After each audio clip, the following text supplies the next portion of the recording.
Perkenalkan, nama saya Elizabeth Ognisia dengan NIM 117210008 dari Prodi Teknik Geomatika. Pada video kali ini, saya akan membahas tentang alat-alat ukur yang digunakan di dalam teknik geomatika. Selamat menyaksikan.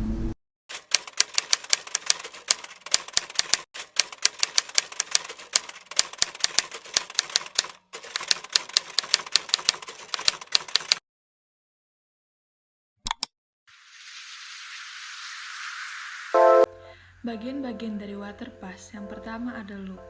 Loop adalah lensa yang bisa disetel menjadi alat pengamat objek. Lalu teropong, yaitu tabung yang menjaga agar semua lensa dan gigi fokus berada pada posisinya yang tepat. Lalu tombol fokus, yaitu tombol pengatur yang memfokuskan level secara internal terhadap objek. Lalu penahan sinar, yaitu sebuah tudung metal atau plastik yang dipasang di atas lensa objektif untuk melindungi lensa dari kerusakan dan untuk mengurangi silau pada waktu level digunakan. Lalu ada piringan horizontal, skrup level, yaitu skrup-skrup pengatur yang dipakai untuk mendatangkan level. Lalu ada alas, yaitu alas tipis berukuran 3,5 x 8 yang mengikat alat pada tripod. Lalu ada unting-unting, kait dan rantai. Kait dan rantai ditempatkan tepat di tengah-tengah di bawah level, tempat unting-unting digantung bila sudut pandang akan diputar. Lalu tabung nifo, sebuah tabung gelas bergraduasi yang berisi cairan yang sejajar dengan garis bidik teropong. Cara untuk menggunakan waterpass, yang pertama menyiapkan alat-alat yang diperlukan, seperti alat ukur waterpass, bak ukur, dan tripod. Lalu letakkan waterpass di atas tripod. Pastikan posisi garis mendatar diafragma yang terdapat pada waterpass sejajar dengan sumbu I. Aturlah skrup A, B, dan C supaya gelombang nifo berada di tengah. Taruhlah bak ukur di suatu tempat yang ingin diukur elevasinya. Lalu arahkan waterpass ke arah objek dan aturlah tombol fokus atau mikrometer agar objek yang dibidik terlihat jelas. Setelah itu lakukan pengukuran dengan benar. Waterpass adalah alat yang digunakan untuk menunjukkan seberapa sejajar atau tegak lurus suatu permukaan.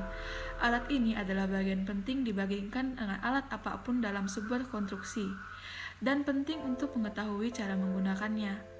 Fungsi dari alat ini adalah memastikan bahwa pondasi atau awal mula suatu pondasi tidak miring dan sejajar sesuai dengan sketsa.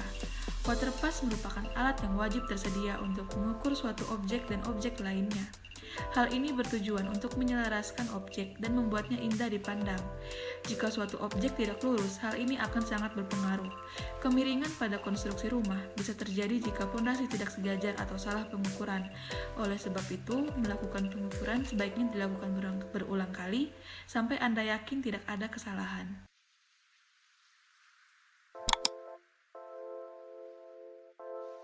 Secara sederhana, total station atau TS adalah gabungan kemampuan antara teodolit elektronik dengan alat pengukur jarak elektronik dan pencatat data elektronik. Alat ini dapat membaca dan mencatat sudut horizontal dan vertikal bersama-sama dengan jarak miringnya. Lalu selanjutnya kita akan membahas bagian dari total station.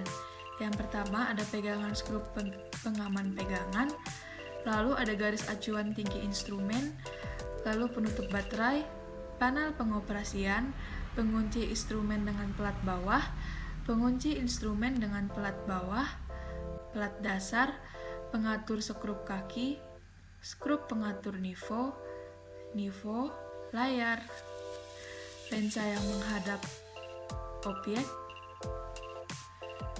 lalu ada slot atau tancapan kompas, lalu ada pendeteksi cahaya atau wireless, lalu ada pengatur fokus untuk centering, lalu ada penutup lensa pengatur dan lensa pengatur centering yang menghadap mata, lalu ada pengunci sudut horizontal, skrup penggeser halus horizontal, penyambung atau konektor, data input atau output, lalu ada konektor tenaga dari luar, lalu ketinggian plat, skrup pengatur, skrup pengatur ketinggian alat, pengunci sudut vertikal, skrup penggerak halus vertikal, lalu ada lensa ITS yang menghadap mata, lalu skrup pengatur fokus, visir pembidik, lalu ada acuan titik tengah atau ITS. Lalu selanjutnya, fungsi total station. Yang pertama yaitu pengukuran sudut, yang kedua pengukuran jarak, yang ketiga pengukuran koordinat, lalu yang terakhir adalah pengumpulan dan pemrosesan data. Cara kerja total station. Yang pertama yaitu centering alat TS. Dirikan statif di atas titik, ketinggian disesuaikan dengan pembidik. Pasang TS di atas statif, kemudian putar skru pengunci pada statif, angkat dan gerakkan dua kaki statif sambil melihat titik patok melalui centering optik sampai benang centering mendekati titik patok. Lalu, atur nivo tabung dengan cara menaik turunkan kaki statif. Setelah nivo tabung, tepat di tengah, atur nivo kotak dengan memutar 3 skrup A, B, dan C secara searah dan bersamaan sampai gelembung udara nivo kotak tepat di tengah lingkaran. Selanjutnya, siap membuat jok baru. Yang keempat, hidupkan alat, tekan tombol power selama kurang lebih 2 detik, akan ditampilkan zero set. Di layar akan ditampilkan nilai konstanta prisma yang aktif atau PSM dengan koreksi atmosfer atau ppm yang dipakai selama pengukuran. Lalu beri nama file, dan yang terakhir mencari arah utara. Arahkan teropong ke arah utara menggunakan bantuan kompas. Lalu untuk menyetelnya dengan cara menggeser dan mengatur skru penggerak yang ada. Selanjutnya, mencari koordinat awal atau HR. Arahkan teleskop ke arah lensa, kemudian catat HR-nya. Lalu, kembali ke nama file tersebut. Dan yang terakhir adalah memberi nomor tembakan.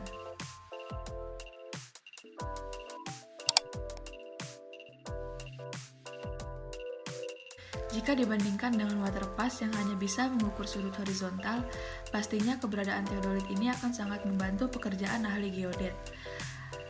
Lalu kita akan membahas bagian-bagian teodolit. Yang pertama ada pembantu visir. Bagian satu ini berfungsi untuk membantu melakukan pembidikan yang dilakukan dengan cara membantu mengarahkan teropong ke target. Nah, jenis bidikan yang dilakukan di sini adalah bidikan kasar. Lalu ada lensa objektif. Untuk lensa satu ini berfungsi untuk menangkap bayangan target, di mana untuk lensa positif akan memberikan sifat pada bayangan berupa nyata, terbalik, dan diperkecil. Lalu yang ketiga ada klem sumbu 2. Fungsinya sebagai pengunci pada sumbu 2. Lalu yang keempat ada sumbu 2. Untuk sumbu 2 ini fungsinya adalah sebagai tempat berputarnya teropong atau disebut juga sebagai poros terhadap sumbu putar berbentuk horizontal. Yang kelima ada nivo teropong, dipakai untuk membuat garis bidik mendatar, namun untuk teodolit keluaran baru, biasanya bagian ini sudah tidak ada. Lalu selanjutnya adalah ronsel lensa tengah. Fungsinya adalah sebagai penggerak limbus yang dilakukan dengan perlahan saat klem limbus dikunci, atau bisa dibilang untuk mendapatkan bidikan pada target. Selanjutnya ada reflektor sinar. Reflektor sinar ini berfungsi untuk menangkap cahaya dan memantulkannya ke bagian mikroskop pembacaan lingkaran horizontal agar bisa terbaca. Selanjutnya ada mikroskop bacaan lingkaran. Untuk horizontal A, fungsinya adalah tempat untuk melakukan pembacaan arah horizontal. Lalu selanjutnya ada klem horizontal. Fungsinya sebagai pengunci lingkaran horizontal atau yang disebut klem pembuka. Lalu selanjutnya ada skru penggerak halus alidet horizontal. Fungsinya adalah untuk menggerakkan teropong ke arah mendatar secara perlahan saat klem horizontal terkunci. Selanjutnya ada penggerak halus limbus, membantu agar tembakan bidikan tepat ke target dengan cara menggerakkan limbus secara perlahan saat klem limbus dikunci. Selanjutnya ada skru penyetel ABC. Fungsinya membuat nivo kota tetap seimbang untuk pembuatan sumbu satu vertikal. Selanjutnya ada plat dasara atau tatakan, plat yang menyangga seluruh bagian teodolit. Selanjutnya ada kepala statif, yaitu bagian dari statif yang berguna untuk dudukan pesawat teodolit. Selanjutnya ada kaki statif, masih bagian dari statif juga. Fungsi dari kaki statif ini membuat pesawat teodolit bisa berdiri. Di bagian bawah kaki statif ini bentuknya lancip dan fungsinya adalah agar bisa menancap ke tanah, di mana hal ini akan mencegah teodolit jatuh. Selanjutnya ada penggantung unting-unting. Fungsinya sebagai tempat untuk pemasangan tali unting-unting. Selanjutnya adalah baut instrumen. Fungsinya untuk mengencangkan pesawat teodolit dan statif. Selanjutnya ada nifoaldehyde horizontal. Fungsinya adalah sebagai pembuat sumbu satu vertikal yang dilakukan secara halus setelah dilakukan pendekatan dengan nifokotak. Lalu selanjutnya ada skrup koreksi nifoaldehyde horizontal. Bagian ini fungsinya untuk penyeimbang nifoaldehyde horizontal. Dan yang terakhir ada mikroskop pembentuk lingkaran horizontal B. Pada bagian ini fungsinya adalah membaca sudut lingkaran horizontal. Selanjutnya yaitu fungsi utama dari teodolit adalah untuk mengukur tanah. Akan tetapi ternyata di balik kegunaannya untuk mengukur tanah masih ada beberapa kegunaan lainnya seperti yang disebutkan di bawah ini. Yang pertama, jika digunakan dalam pengukuran tanah, biasanya alat ini juga dipakai untuk pengukuran poligon, pengamatan matahari, dan juga pemetaan situasi. Bisa digunakan sebagai pesawat penyipat datar jika ukuran sudut vertikalnya adalah 90 derajat. Dalam pekerjaan pembangunan, biasanya dipakai untuk menentukan sudut siku-siku saat mengerjakan bowplank agar sudut ruangan menjadi bagus. Untuk pembuatan pondasi, teodolit ini biasanya dipakai untuk mengukur ketinggian bangunan bertingkat. Lalu selanjutnya ada langkah-langkah penggunaan teodolit. Longgarkan dulu bagian skrup pengunci, perpanjangannya. Lalu tinggikan hingga setinggi dada, dan setelah tingginya sejajar dada, kencangkan kembali skrup pengunci perpanjangannya. Bentuk kaki statif menjadi berbentuk segitiga sama sisi, dan injak pedal kaki statifnya. Atur bagian ketinggian statif agar tribar platnya mendatar. Pindahkan teodolit ke tribar plat dan kuatkan skrup pengunci centering yang ada di teodolit. Lalu atur bagian nifokotak agar bagian sumbu pertama bisa berdiri tegak atau vertikal, yang dilakukan dengan cara menggerakkan bagian skrup pendatar yang ada di tiga sisi alat ukur secara beraturan. Lalu atur nifo tabung agar posisi sumbu keduanya bisa mendatar dengan cara yang sama seperti mengatur skrup sumbu pertama. Lalu tempatkan teodolit dengan cara melonggarkan skrup pengunci centeringnya, kemudian geser ke kiri atau kanan sampai tepat di tengah titik ikat atau BM yang bisa diketahui dengan melihat dari centering optik. Uji kedudukan garis bidik menggunakan bantuan tanda T di dinding.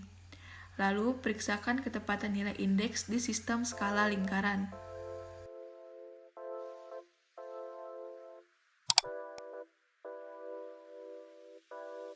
Selain digunakan untuk foto dan video, drone juga bisa digunakan untuk melakukan pemetaan. Menurut banyak ahli, pemetaan menggunakan drone sangatlah efektif karena selain bisa menekan biaya, juga mempersingkat waktu. Bagian-bagian drone, yaitu yang pertama ada flight controller. Flight controller merupakan sebuah microcontroller yang memiliki kompleksitas fungsi dalam kontrol quadcopter. Fungsi dari flight controller ini yaitu untuk mengatur kecepatan motor, stabilisasi drone, dan mempertahankan ketinggian. Selain itu, flight controller menerima semua perintah atau inputan dari pilot. Dalam flight controller sudah tertanam komponen pendukung seperti sensor GPS, kompas, dan lain-lain. Fungsi utama flight controller yaitu mengendalikan semua pergerakan mulai dari yaw, roll, pitch, altitude, dan lainnya. Lalu, yang kedua ada motor. Motor merupakan komponen utama untuk penggerak quadcopter. Karena dengan putaran motor ini, quadcopter dapat terbang. Pemilihan motor harus disesuaikan dengan kebutuhan karena beda jenis motor, beda fungsi yang dihasilkan motor tersebut. Motor pada quadcopter menggunakan kV sama dengan RPM per volt. Ukuran kV berbanding lurus dengan kecepatan putaran motor atau RPM. Jika nilai KV rendah, maka RPM yang dihasilkan rendah, serta untuk torsi atau daya angkat yang besar, dan begitu pun sebaliknya. Lilitan pada motor menentukan jumlah torsi yang dihasilkan. Apabila semakin banyak lilitan pada motor, maka torsi semakin besar dan untuk RPM kecil, begitu pun sebaliknya. Lalu ada propeller. Propeller dianalogikan sebagai sayap pada burung untuk dapat terbang. Quadcopter pun demikian, akan tetapi termasuk rotary wing atau sayap putar. Cara kerja dari alat ini yaitu mengubah putaran menjadi gaya dorong untuk bergerak. Terdapat dua jenis propeller, yaitu dibagi berdasarkan arah putaran dan arah hembusan udara, yaitu clockwise atau seaway dan counterclockwise atau CCW. Dan material yang digunakan berbagai macam, mulai dari plastik, karbon, kayu, dan lain-lain. Lalu selanjutnya ada Electronic Speed Controller. ESC merupakan sebuah device yang berfungsi sebagai driver motor brushless yang dimana mengatur kecepatan dan arah putaran. Selain itu, ESC yaitu mengubah tegangan DC ke AC 3 fasa untuk dilanjutkan ke motor. ESC ini terhubung langsung ke baterai dan ke flight controller melalui kabel yang terdiri dari signal dan ground, dan komponen ini sangat penting untuk motor agar tidak terjadi kerusakan. Tipe dan besaran ampere pada ESC ini bermacam-macam, paling rendah dimulai dari 12 ampere sampai ratusan ampere sesuai dengan kebutuhan. Biasanya menyesuaikan besaran motor yang dipakai. Tipe ESC di antaranya ada dua. Yang pertama ada opto, di mana tidak mempunyai output tegangan 5 volt sebagai tambahan, dan terakhir ESC UBEC, di mana ESC ini memiliki output tegangan sebesar 5 volt dan bias digunakan sebagai power source. Yang kelima ada frame. Frame merupakan bagian rangka atau tubuh pada quadcopter yang menjadi tulang atau penyokong semua komponen quadcopter, serta tempat ditempelnya semua komponen-komponen, sehingga dengan adanya frame ini, komponen dapat terintegrasi dengan baik. Lalu ada baterai. Baterai adalah sumber daya utama untuk quadcopter, sehingga penggunaan baterai ini harus cocok dan sesuai dengan kebutuhan, dengan melalui analisis dan perhitungan yang sudah dilakukan sebelumnya, agar didapat hasil yang optimal saat terbang dengan memperoleh waktu terbang maksimal. Jenis yang digunakan yaitu jenis LiPo atau lithium polymer. Lalu selanjutnya ada radio transmitter dan receiver. Radio transmitter dan receiver merupakan pengendali quadcopter yang dapat diprogram sesuai kebutuhan. Biasanya telah sepaket dengan remote control. Lalu ada power distribution board atau PDB. Power Distribution Board atau PDB berfungsi untuk mendistribusikan daya pada quadcopter dan menyediakan jalur yang lebih rapi untuk menghubungkan baterai dengan ESC. Selanjutnya ada sensor. Merupakan perangkat tambahan pada quadcopter yang digunakan untuk mendeteksi adanya perubahan fisik maupun kimia. Sensor yang sering digunakan adalah anemometer, GPS, barometer, dan lain-lain. Lalu selanjutnya adalah cara menggunakan drone untuk pemetaan. Yang pertama yaitu memilih drone atau UAV yang tepat. Hal pertama yang harus dilakukan adalah memilih drone atau UAV. Lalu selanjutnya yang kedua adalah memilih software pemetaan drone. Selanjutnya yang ketiga adalah finding the flag atau waypoint. Perhatian yang harus Anda utamakan saat menerbangkan drone adalah keselamatan. Untuk proyek pemetaan, Anda harus memilih area tanpa pohon atau obstacle dan struktur tinggi, dan jangan terbang di atas orang. Area proyek tidak boleh terlalu besar dan terlalu kecil. Usahakan minimal 100 x 100 meter atau 300 x 300 feet. Setelah Anda memilih area atau struktur yang ingin Anda petakan, dan Anda harus menginstal software Mission Planner untuk membuat waypoint. Lalu yang selanjutnya adalah lepas landas atau take off. Untuk melepas, Anda perlu menghubungkan smartphone ke drone DJI Anda dan cukup tekan fly, konfirmasi, dan lepas landas. Jika menggunakan drone custom seperti Air Mapper, Air Surveyor, dan jenis lainnya, Anda bisa melakukan arming melalui transmitter Anda dengan switch maupun kombinasi stick. Lalu yang selanjutnya ada tinjau dan amati foto pertama. Jika Anda memiliki kesempatan untuk mengecek gambar yang masih ada di lapangan, silakan lakukan, khususnya pada awal kali. Itu akan menghemat banyak waktu. Lalu yang keenam, unggah gambar untuk diproses di dalam software data mapper, Aegisoft, Drone Deploy, atau Pix4D.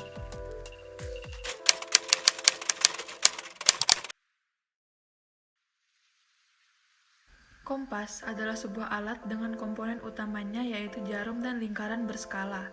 Salah satu ujung jarumnya dibuat dari besi berani atau magnet yang di tengahnya terpasang pada suatu sumbu, sehingga dalam keadaan mendatar jarum magnet dapat bergerak bebas ke arah horizontal atau mendatar menuju arah utara atau selatan. Kompas yang lebih baik dilengkapi dengan nifo, cairan untuk menstabilkan gerakan jarum, dan alat pembidik atau visir. Kegunaan utama atau yang umum dari kompas adalah untuk menentukan arah mata angin, terutama arah utara atau selatan sesuai dengan magnet yang digunakan. Kegunaan lain yang juga didasarkan pada pertunjukan arah utara atau selatan adalah yang pertama, penentuan arah dari suatu titik atau tempat ke titik atau tempat lain yang ditunjukkan oleh besarnya sudut azimut, yaitu besarnya sudut yang dimulai dari arah utara atau selatan, bergerak searah jarum jam sampai di arah yang dimaksud. Yang kedua, mengukur sudut horizontal, dan yang ketiga, membuat sudut siku-siku. Spesifikasi alat dari kompas yaitu yang pertama, jarum magnet yang digunakan sebagai patokan mengarah ke utara atau selatan. Yang kedua, satuan skala ukuran sudut yang digunakan yaitu derajat atau grid.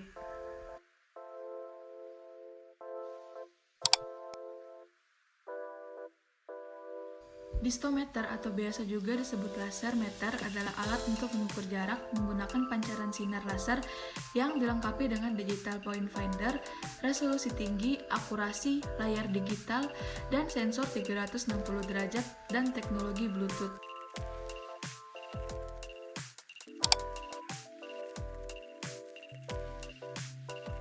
Statif terbuat dari kayu atau dari metal atau aluminium sehingga lebih ringan. Statif terdiri dari kepala statif dan kepala tiga yang dapat diukur ketinggiannya. Kaki 3 buah terbuat dari kayu dengan ujung dilapisi besi dan runcing. Terdapat kunci untuk mengikat teodolit agar tidak bergeser. Kepala statif ada yang mendatar, melengkung, ada pula yang menyerupai benggol dengan sambungan alat centering, tongkat teleskop, sekaligus untuk mengukur tinggi alat. Bagian runcing bawah terbuat dari besi, bentuknya tripod. Bagian kaki statif terbuat dari kayu atau bias untuk mengaitkan unting-unting. Bagian atas berdiameter luar 18 cm, sedangkan diameter dalamnya 13 cm. Fungsi dari statif adalah untuk mendirikan alat di lapangan.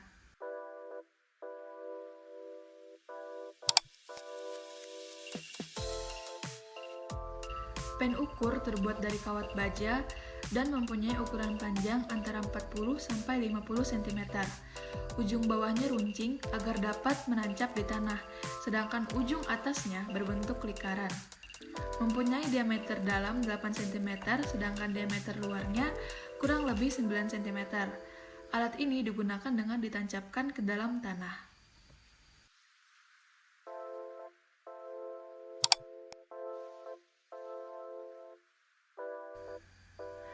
Pita ukur sering disebut meteran atau tape karena umumnya tersaji dalam bentuk pita dengan panjang tertentu. Sering juga disebut rollmeter karena umumnya pita ukur ini pada keadaan tidak dipakai atau disimpan dalam bentuk gulungan atau roll. Panjangnya juga bervariasi dari 20 meter, 30 meter, 50 meter, dan 100 meter. Seperti terlihat pada kegunaan dari pita meter, kegunaan utama atau yang umum dari pita meter ini adalah untuk mengukur jarak atau panjang. Kegunaan lain yang juga pada dasarnya adalah melakukan pengukuran jarak, antara lain yang pertama, mengukur sudut, baik sudut horizontal maupun sudut vertikal atau lereng. Yang kedua, membuat sudut siku-siku. Dan yang ketiga, membuat lingkaran. Spesifikasi alat pita ukur mempunyai spesifikasi antara lain yang pertama, satuan ukuran yang digunakan ada 2 satuan ukuran.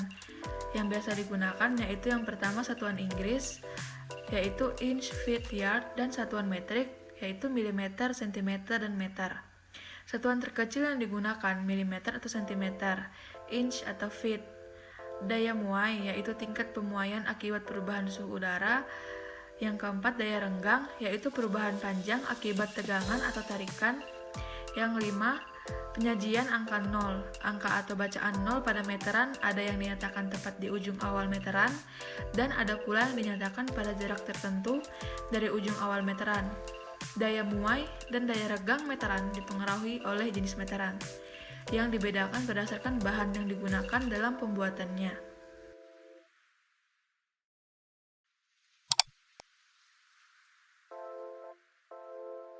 Terbuat dari besi berbentuk segitiga, memiliki 3 kaki yang runcing.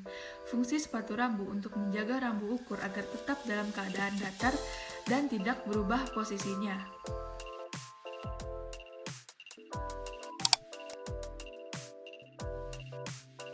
Rambu ukur dapat terbuat dari kayu, campuran aluminium yang diberi skala pembacaan. Ukuran lebarnya 4 cm dan panjangnya antara 3 meter sampai 5 meter. Pembacaan dilengkapi dengan angka dari meter, desimeter, sentimeter, dan milimeter. Umumnya dicat dengan warna merah, putih, hitam, kuning. Selain rambu ukur, ada juga water pass yang dilengkapi dengan nifo yang berfungsi untuk mendapatkan sifatan mendatar dari kedudukan alat dan unting-unting untuk mendapatkan kedudukan alat tersebut di atas titik yang bersangkutan. Kedua alat ini digunakan bersamaan dalam pengukuran sifat datar. Rambu ukur diperlukan untuk mempermudah atau membantu mengukur beda tinggi antara garis bidik dengan permukaan tanah. Fungsi umum dari rambu ukur untuk pengukuran jarak optis. Cara pemasangan rambu ukur, yang pertama atur ketinggian rambu ukur dengan menarik batangnya sesuai dengan kebutuhan kemudian dikunci. Yang kedua, letakkan dasar rambu ukur tepat di atas tengah-tengah patok atau titik yang akan dibidik. Lalu yang ketiga, usahakan rambu ukur tersebut tidak miring atau condong karena bisa mempengaruhi hasil bacaan. Yang keempat, arahkan lensa pada teropong pesawat. Cara penggunaan rambu ukur dalam pengukuran sifat datar. Rambu ukur ini berjumlah 2 buah, masing-masing didirikan di atas 2 patok atau titik yang merupakan jalur pengukuran. Alat sifat datar optis kemudian diletakkan di tengah-tengah antara rambu belakang dan muka. Alat sifat datar diatur sedemikian rupa sehingga teropong sejajar dengan nifo, yaitu dengan mengetengahkan gelembung nifo. Setelah gelembung nifo ditengahkan, barulah dibaca rambu belakang dan rambu muka yang berdiri dari bacaan benang tengah, atas, dan bawah. Beda tinggi selek tersebut pada dasarnya adalah pengurangan benang tengah belakang dengan benang tengah muka.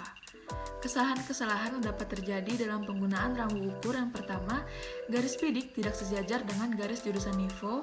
Yang kedua, kesalahan pembagian skala rambu. Yang ketiga, kesalahan panjang rambu. Dan yang keempat, kesalahan letak skala 0 rambu.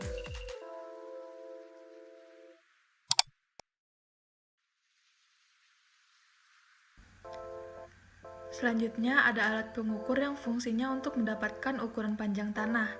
Meteran ini juga bisa digunakan untuk mendapatkan ukuran jarak pada permukaan tanah. Nama alat ini adalah roll meter. Selanjutnya ada meteran, yaitu alat ukur yang fungsinya untuk mendapatkan ukuran panjang tanah. Meteran ini juga bisa digunakan untuk mendapatkan ukuran jarak pada permukaan tanah. Nama lain dari meteran adalah roll meter, mempunyai bentuk seperti pita serta mempunyai ukuran panjang yang terbatas.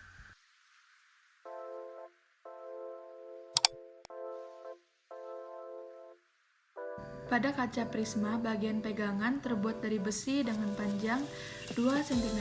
Di bagian bawah terdapat semacam lubang untuk pengait.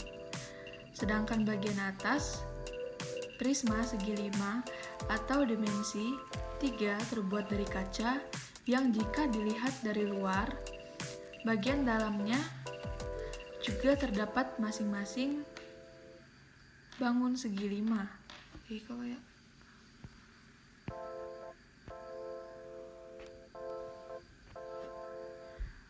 Pada kaca prisma, bagian pegangan terbuat dari besi dengan panjang 2 cm. Di bagian bawah terdapat semacam lubang untuk pengait.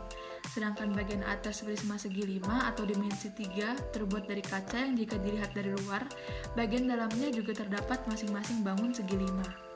Fungsi dari prisma atau kaca sudut adalah untuk membuat sudut siku dan mengukur sudut siku ketika mengukur dengan bantuan sudut 90 derajat. Sudut optical square ini sering dipergunakan. Ada banyak jenis optical squares, namun di sini hanya akan dibahaskan jenis optical squares double atau prisma segi 5 double saja. Pentagon prisma double terdiri dari 2 pentagon prisma yang ditempatkan satu di atas yang lain dengan membentuk sudut 90 derajat. baik di atas maupun di bawah, dan kadang-kadang di antara prisma-prisma diletakkan sebuah viewer atau teropong. Hal ini memudahkan teropong untuk memproyeksi sebuah sudut 2 kali 90 derajat. Dengan kata lain, sebuah titik dapat ditentukan.